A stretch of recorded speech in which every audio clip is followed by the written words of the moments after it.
তুমি কে আমি কে, বাংলাদেশ বাংলাদেশ এমন স্লোগানে উত্তাল হয়েছিল পাকিস্তান। চারিদিকে ছাত্র জনতার এমন বিক্ষোভের মধ্যে এলো নতুন খবর। সাবেক প্রধানমন্ত্রী ইমরান খানের বিরুদ্ধে দেয়া হয়েছে নতুন মামলা।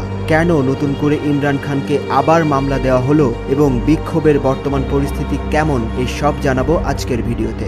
পাকিস্তানের সাবেক প্রধানমন্ত্রী ও পিটিআই প্রতিষ্ঠাতা ইমরান খান বর্তমানে জেল হাজতে রয়েছেন। তার নামে রয়েছে তোষাখানা মামলাসহ বেশ কিছু মামলা। তবে জেল হাজতে থেকেই সরকারি কর্মকর্তাদের পাকিস্তানের সাম্প্রতিক বিক্ষোভে উস্কানি দিচ্ছেন ইমরান খান। এমন অভিযোগ তুলে ইমরান খানের ওপর বিদ্রোহে উস্কানি দেওয়ার নতুন একটি মামলা দায়ের করা হয়েছে। পাকিস্তানের সংবাদ মাধ্যম ডন জানিয়েছে, পাকিস্তানের ফেডারেল ইনভেস্টিগেশন এজেন্সি AFIA গত 14 সেপ্টেম্বর শুক্রবার ইমরান খানের বিরুদ্ধে এই মামলা দায়ের করেছে।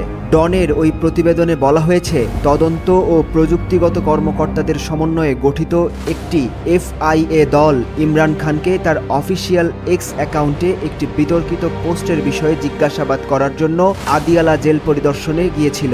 তবে ইমরান খান তার আইনজীবীদের উপস্থিতি ছাড়া জিজ্ঞাসাবাদে যোগ দেবেন না বলে জানিয়ে দেন ওই কর্মকর্তাদের। এর আগে ইমরান খানের সামাজিক যোগাযোগ মাধ্যম অ্যাকাউন্টগুলি থেকে বিভিন্ন পোস্ট দিয়ে দেশে বিশৃঙ্খলা ও নৈরাজ্য তৈরি করা হচ্ছে বলে অভিযোগ করেন তথ্য ও সম্প্রচার মন্ত্রী আতাউল্লাহ তারা। এর আগে গত 8 সেপ্টেম্বর পাকিস্তানের সাবেক প্রধানমন্ত্রী ইমরান খানের মুক্তির দাবিতে একজোট হয়ে রাজপথে নামে দেশটির সাধারণ মানুষ।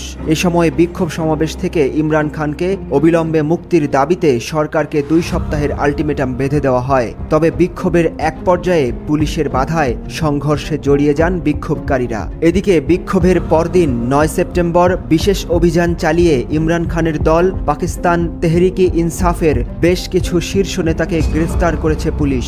যুক্তরাষ্ট্র ভিত্তিক সংবাদ মাধ্যম দ্য ওয়াশিংটন পোস্টের এক প্রতিবেদনে এ তথ্য জানানো হয়েছে। তবে গ্রেফতারের বিষয়ে পুলিশ এখনও কোনো মন্তব্য করেনি।